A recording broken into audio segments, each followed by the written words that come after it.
Hello dear students, कैसे हैं आप सब लोग। आई होप आप अच्छे होंगे। मैं हूं मोहित शर्मा और आप देख रहे हैं मेरे YouTube channel the nucleus of chemistry. तो आज क्लास 9th केमिस्ट्री का जो चैप्टर नंबर 2 है हमारे पास, is matter around us pure, उसका ये लेक्चर नंबर है 2। और आज इसके अंदर हम लोग क्लासिफिकेशन ऑफ मैटर, जो कि हम लोगों ने लेक्चर नंबर 1 के अंदर कवर किया हुआ है, उनके सब टॉपिक्स, जो भी टॉपिक्स हम लोगों ने उस दिन पढ़े थे, उनका डिटेल्ड एक्सप्लेनेशन आज से स्टार्ट हो रहा है। तो बिना किसी देरी के स्टार्ट करते हैं अपना लेक्चर और जानने और समझने की कोशिश करते हैं डिटेल में कि प्योर सब्सटेंसेस क्या होते हैं। तो मैटर का जब क्लासिफिकेशन मैंने आपको बताया था, फिजिकल क्लासिफिकेशन और केमिकल क्लासिफिकेशन, तो केमिकली जो सब्सटेंसेस हैं, जो मैटर हैं, उनको 2 तरीके से क्लासीफाई किया गया है। या तो वो प्योर सब्सटेंसेस होते हैं या फिर क्या होते हैं, मिक्सचर्स। प्योर सब्सटेंसेस जानने की और समझने की कोशिश कीजिए कि क्या होते हैं। प्योर सब्सटेंसेस वो सारे के सारे सब्सटेंसेस होते हैं, वो मैटर होते हैं जो एक ही तरीके के पार्टिकल्स से मिलके बने होते हैं। All the substances which are made up of same और similar kind of particles are known as pure substances. अब ये पार्टिकल आपके एटम्स भी हो सकते हैं, ये मॉलिक्यूल्स भी हो सकते हैं, यानी कॉम्बिनेशन ऑफ एटम्स भी हो सकते हैं, या फिर ये चार्ज्ड पार्टिकल्स भी हो सकते हैं जिनको हम आयंस के फॉर्म में जानते हैं। यानी ये जो कॉन्स्टिट्यूएंट पार्टिकल्स हैं जिनसे मिलके ये पर्टिकुलर सब्सटेंस बना हुआ है, जिसको हम लोग प्योर सब्सटेंस बोल रहे हैं, वो एटम्स हो सकते हैं, मॉलिक्यूल्स हो सकते हैं, या फिर क्या हो सकते हैं, आयंस। उनको हम क्या बोलेंगे, प्योर सब्सटेंसेस बोलेंगे। अब याद कीजिए, मैंने बताया था कि pure substances are further categorized into 2 category. या तो प्योर सब्सटेंसेस आपके एलिमेंट्स की फॉर्म में होंगे या फिर वो होंगे कंपाउंड्स की फॉर्म में। तो जानने और समझने की कोशिश करते हैं कि एलिमेंट्स क्या होते हैं। देखिए, एलिमेंट्स क्या है, आपके सिंपलेस्ट फॉर्म ऑफ मैटर, यानी they are that form of matter which can not be further classified into different categories. एक ऐसे सब्सटेंसेस, ऐसे प्योर सब्सटेंसेस जिनका और ज़्यादा कैटेगराइजेशन नहीं किया जा सकता, जिनको और ज़्यादा सिंप्लीफाइड फॉर्म में हम लोग डिवाइड नहीं कर सकते हैं। क्यों नहीं डिवाइड कर सकते? क्योंकि इनका जो केमिकल कॉम्पोजिशन है वो एक ही तरीके के आइडेंटिकल एटम से मिलकर बना हुआ है। इसलिए ऐसे जो सब्सटेंसेस होते हैं which are the simplest form of matter which are made up of same और similar identical kind of atoms are known as elements. या दूसरे तरीके से हम लोग ऐसे भी डिफाइन कर सकते हैं कि elements are all the substances which can not be further सब डिवाइडेड इनटू सिंपलर सब्सटेंसेस। ऐसे सब्सटेंसेस जिनको और ज़्यादा सिंप्लीफाई नहीं किया जा सकता, वो क्या कहलाते हैं, आपके एलिमेंट्स कहलाते हैं। जैसे समझिए, इस चीज़ को एग्जाम्पल के थ्रू समझिए। मान लीजिए सपोज मेरे पास ये मार्कर है, ये मार्कर प्लास्टिक का ना बना के अगर आयरन का हो, ये आयरन की एक रॉड हो, तो मुझे एक बात बताइए, अगर माइक्रोस्कोपिक व्यू के आप इसमें जाएंगे तो ये चीज़ बहुत छोटी क्लास में पढ़ा दी जाती है कि जो भी मैटर है वो एटम से मिलकर बना हुआ है। हमारे चारों तरफ जो भी चीज़ें हम लोग देख रहे हैं वो स्मॉलेस्ट फंडामेंटल पार्टिकल एटम से मिलकर बनी हुई है। ये ऑलरेडी आपको समझाया जा चुका है। अब ये अगर आयरन की बनी हुई है तो मुझे बताइए, इस रॉड के अंदर जो भी एटम्स होंगे वो केवल आयरन के ही तो होंगे। और अगर आयरन के होंगे, इसका मतलब क्या है कि उनका नेचर, उनका मास जो है, उनका शेप है, उनका साइज, सब कुछ आइडेंटिकल होगा, सब कुछ एक जैसा होगा। यानी एलिमेंट्स क्या है, एलिमेंट्स एक ही तरीके के एटम से मिलके बनने वाले सब्सटेंसेस हैं। यानी एलिमेंट्स क्या हो गया हमारे पास, वो सब्सटेंस हो गया जो एक ही तरीके के एटम से मिलके बना है। और अगर एक ही तरीके के एटम से मिलके बना है तो बताइए, अगर ये आयरन की रॉड है, इसको कट कर दिया जाए कई पीसेस में, इसको ग्राइंड कर दिया जाए, इसकी पाउडर्ड फॉर्म में हम इसको ले आएँ, इसकी शेप चेंज कर दें, इसको पीट के शीट में कन्वर्ट कर दें, क्या ये आयरन से कुछ और हो जाएगा? आंसर है डेफिनेटली नहीं। ये आयरन पहले भी था, आयरन बाद में भी रहेगा। इसके शेप को चेंज करने से इसका जो अंदर का कॉम्पोजिशन है, इसके अंदर के जो एटम्स हैं, उनका कैरेक्टर नहीं बदलेगा। इसलिए हम इसको किस कैटेगरी में रखेंगे, एलिमेंट्स की कैटेगरी में रखेंगे। आई होप क्लियर हुआ होगा। एलिमेंट्स का मतलब वो सिंपलेस्ट फॉर्म ऑफ मैटर जिनको और ज़्यादा फर्दर सिंप्लीफाई नहीं किया जा सकता, जिनको अपनी सिंपलेस्ट फॉर्म ऑफ मैटर की फॉर्म में वो एग्जिस्ट करते हैं, वो क्या कहलाते हैं, आपके एलिमेंट्स। जैसे सोडियम, मार्केट से अगर आप सोडियम मेटल परचेज करके लेके आ रहे हैं तो सोडियम मेटल के अंदर जितने भी एटम्स होंगे सारे सोडियम के होंगे, कोई भी उसमें डिफरेंट एलिमेंट का जो है एटम आपको नज़र नहीं आएगा। सिमिलरली कैल्शियम, मैग्नीशियम, ये सारे के सारे जो आपके सब्सटेंसेस हैं, इनको हम लोग किस तरीके से डिफाइन करेंगे, ये एलिमेंट्स की फॉर्म में डिफाइंड होंगे। अब इसके बाद आता है हमारे पास हाइड्रोजन, क्लोरीन, ब्रोमीन एटसेट्रा। अब आप यहाँ पर एक चीज़ यहाँ पर गौर करें कि यहाँ पर जो सोडियम, कैल्शियम, मैग्नीशियम के सिंबॉलिक रिप्रेजेंटेशन लिखे हुए हैं, उसमें केवल एक ही सिंबॉलिक रिप्रेजेंटेशन लिखा हुआ है, जैसे सोडियम के लिए Na, कैल्शियम के लिए Ca, मैग्नीशियम के लिए Mg। लेकिन वहीं अगर हम लोग हाइड्रोजन, क्लोरीन और ब्रोमीन की बात कर रहे हैं तो हाइड्रोजन का सिंबॉलिक रिप्रेजेंटेशन होता है H, लेकिन यहाँ पर हमने H नहीं लिखा, क्या लिखा हुआ है, H2 लिखा हुआ है। क्लोरीन का लिखा हुआ होता है Cl, लेकिन यहाँ पर क्या लिखा हुआ है, Cl2। सिमिलरली ब्रोमीन का होता है Br, लेकिन यहाँ क्या लिख रखा है, Br2। ऐसा इसलिए किया हुआ है क्योंकि कुछ एलिमेंट्स अपनी एटॉमिक फॉर्म में एग्जिस्ट करते हैं, जबकि कुछ एलिमेंट्स ऐसे होते हैं जिनके एटम्स जो होते हैं वो काफ़ी ज़्यादा अनस्टेबल होते हैं, इसलिए वो कंबाइन हो जाते हैं और कंबाइन होकर किसका फॉर्मेशन करते हैं, मॉलिक्यूल्स का फॉर्मेशन करते हैं, जिनके बारे में डिटेल में आप लेक्चर जो चैप्टर नंबर 3 है वो आपको पढ़ाया जाएगा। तो अभी आप सिंपली इतना समझ लीजिए, ये एटॉमिक फॉर्म है एलिमेंट की, ये मॉलिक्यूलर फॉर्म है जहां पर एक से ज़्यादा एटम्स आपस में कंबाइन करके मॉलिक्यूल का क्या कर रहे हैं, फॉर्मेशन। तो एटम्स या फिर मॉलिक्यूल्स, और जो भी हमारे पास मॉलिक्यूल्स हैं वो किस कैटेगरी में आएंगे, हमारे पास एलिमेंट्स की कैटेगरी में आएंगे। एलिमेंट्स या तो एटॉमिक फॉर्म में एग्जिस्ट करेगा या फिर अपने मॉलिक्यूल्स की फॉर्म में एग्जिस्ट करेगा। चलिए नेक्स्ट कैटेगरी हमारे पास कंपाउंड्स। जानने और समझने की कोशिश करते हैं कि कंपाउंड्स क्या होते हैं। नाउ कंपाउंड्स जो होते हैं they are the combination of two और more different atoms of different elements which are combined in simple ratio by mass. ऐसे सब्सटेंसेस जो दो या दो से ज़्यादा एलिमेंट्स के एटम्स के कॉम्बिनेशन से मिलके बने होते हैं, सिंपलेस्ट फॉर्म में या सिंपलेस्ट रेशियो में जब वो कंबाइंड होते हैं तो वो क्या कहलाते हैं, हमारे पास कंपाउंड्स कहलाते हैं। Made up of by the combination of two और more atoms of different elements when they are combined in a simple ratio by mass, वो क्या कहलाते हैं, हमारे पास कंपाउंड्स कहलाते हैं। जैसे फॉर एग्जांपल जानने और समझने की कोशिश कीजिए, जैसे हमारे पास एक ये कंपाउंड है H2O, जिसको आप नॉर्मल वाटर के नाम से जानते हैं। अगर वाटर के अंदर आपसे पूछा जाए कि एटम्स का रेशियो क्या है, तो हाइड्रोजन के 2 एटम्स हैं, ऑक्सीजन का 1 एटम है, तो एटॉमिक रेशियो हो जाएगा इसका 2:1। लेकिन अगर हम लोग एटॉमिक मास रेशियो के बारे में बात करेंगे तो एटॉमिक मास रेशियो होता है 1:8। एटॉमिक मास अभी आपने क्योंकि नहीं पढ़ा है, इस कॉन्सेप्ट को आप अभी नहीं जानते हैं, तो मैं ये आपसे अभी रिक्वेस्ट करूँगा कि अभी आप इस टॉपिक को यहीं पर स्टॉप कर दीजिए। अभी आप सिर्फ इतना समझिए कि कंपाउंड्स क्या होते हैं। कंपाउंड्स में 2 या 2 से ज़्यादा एटम्स एटॉमिक मास के सिंपलेस्ट फॉर्म की रेशियो में कंबाइंड होते हैं।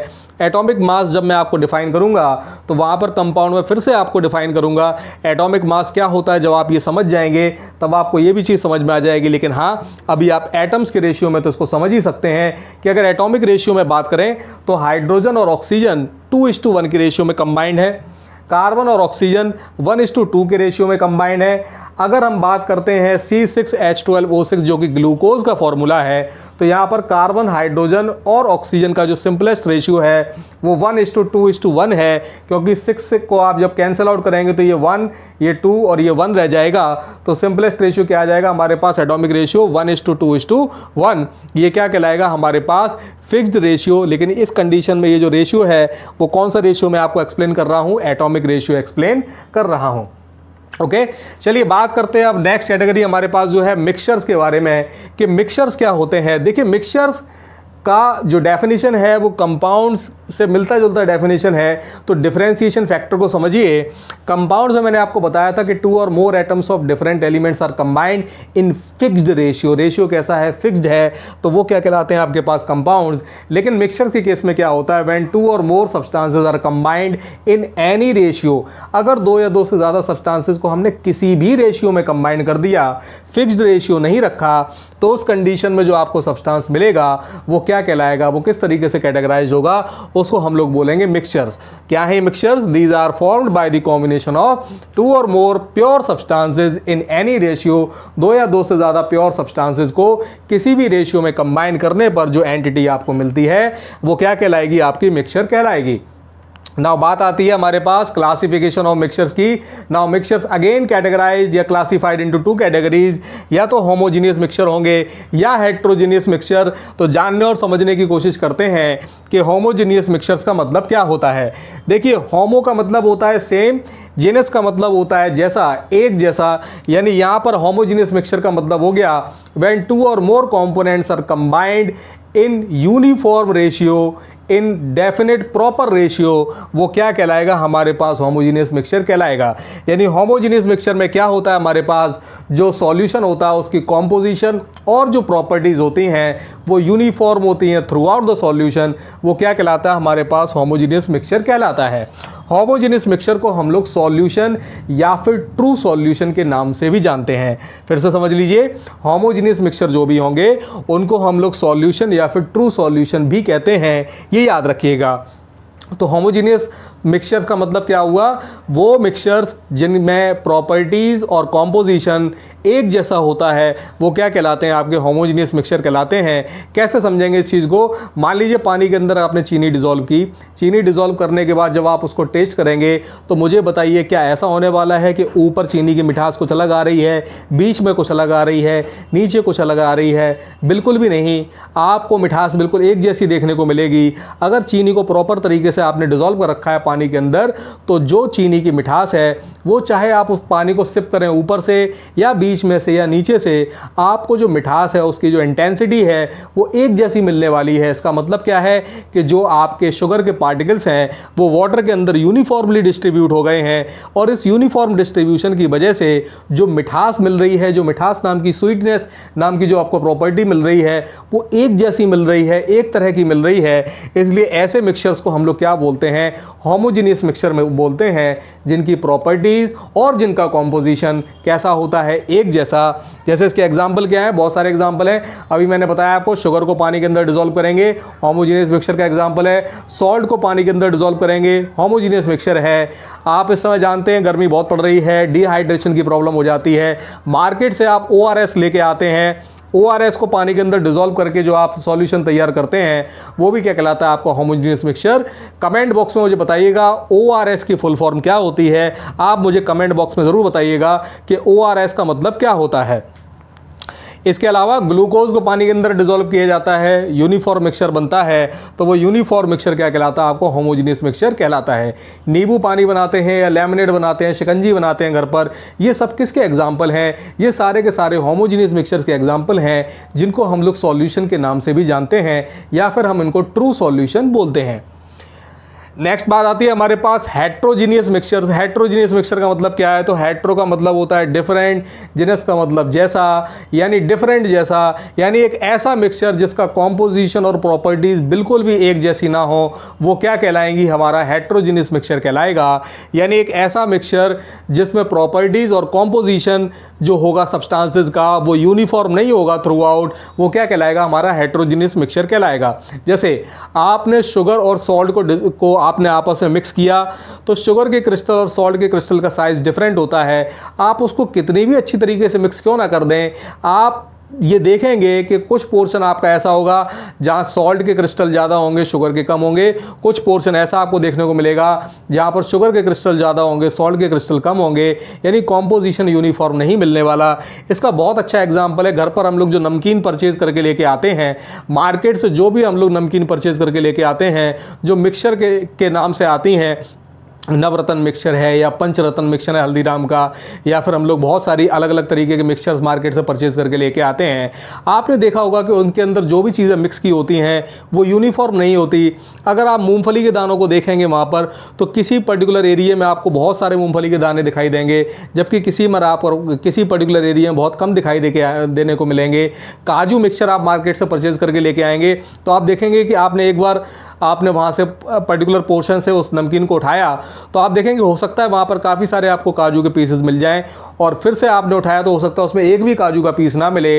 ऐसा क्यों हो रहा है, क्योंकि ये जो मिक्सचर्स हैं उनमें कॉम्पोजिशन और प्रॉपर्टीज़, जो भी कंपोनेंट उसमें डिसॉल्व किए जाते हैं, जो भी कंपोनेंट मिक्स किए जाते हैं, उनका कॉम्पोजिशन एक जैसा नहीं होता, इसलिए उनको क्या बोलते हैं, हेट्रोजीनियस मिक्सचर। हेट्रोजीनियस मिक्सचर की एक खास बात यह है कि इनको सिंपल फिजिकल मेथड से सेपरेट आउट किया जा सकता है, लाइक हैंड पिकिंग मेथड या मैग्नेटिक सेपरेशन मेथड। उनसे हेट्रोजीनियस मिक्सचर्स के जो कंपोनेंट्स हैं उनको अलग अलग किया जा सकता है, यानी यहाँ पर सेपरेशन टेक्निक बड़े आराम से लागू हो जाती है। आप चीज़ों को बड़े आराम से क्या कर पाते हैं, हेट्रोजीनियस मिक्सचर में सेपरेट कर पाते हैं। जैसे भाई आपके पास में काजू मिक्सचर आया तो वहाँ से काजू को सेपरेट करना बड़ा आसान है, बड़े आराम से आप हैंड पिकिंग करके जो उसको अलग अलग कर सकते हैं, और ये बड़े कॉमन सी चीज़ चीज़ है, घर में बच्चे अक्सर ये काम किया करते हैं, जिनको काजू पसंद होते हैं, काजू मिक्सचर आता है, बच्चे काजू काजू निकाल के खा जाते हैं और बाकी जो मिक्सचर बचता है फिर उसको घर वाले ख़त्म करते हैं। तो ये सारी चीज़ें कॉमन सी चीज़ें आपने भी हो सकता है किया हो, मैंने भी किया है छोटे पे, तो आपको ये सारी चीज़ें क्लियर हुई होंगी। ओके चलिए, तो इसके एग्जाम्पल क्या है हमारे पास, जैसे सॉल्ट और शुगर को मैंने मिक्स किया, सैंड और शुगर को मिक्स किया, सल्फ़र पाउडर और आयरन फिलिंग्स को मिक्स कर रहे हैं ये सारे, और उसके अलावा जितने भी मैंने आपको अलग अलग तरीके के मिक्सचर्स बताए वो किस कैटेगरी में आएंगे, हेट्रोजीनियस मिक्सचर की कैटेगरी में आएंगे। तो आई होप आपको ये जो कॉन्सेप्ट है आज का क्लियर हुआ होगा। आज आपको समझ में आ चुका होगा कि प्योर सब्सटेंसेस का मतलब क्या होता है, प्योर सब्सटेंसेस में एलिमेंट्स किनको बोलते हैं हम लोग, कंपाउंड्स किसको बोलते हैं, आपको क्लियर हुआ होगा। और उसके बाद फिर मैंने आपको बताया मिक्सचर्स के बारे में कि मिक्सचर्स क्या होते हैं। मिक्सचर्स को हम लोग डिफाइन करते हैं या तो होमोजेनियस मिक्सचर की कैटेगरी में या फिर हेट्रोजेनियस मिक्सचर की कैटेगरी में। होमोजेनियस मिक्सचर क्या है, हेट्रोजेनियस मिक्सचर क्या है, डिटेल में मैंने आपको बताने की कोशिश की है। आशा करता हूं आपको समझ में भी आया होगा।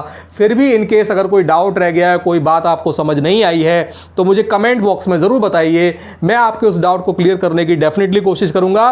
तो इसी तरीके से चैनल को सपोर्ट करते रहिए, बने रहिए चैनल के साथ। Thank you very much.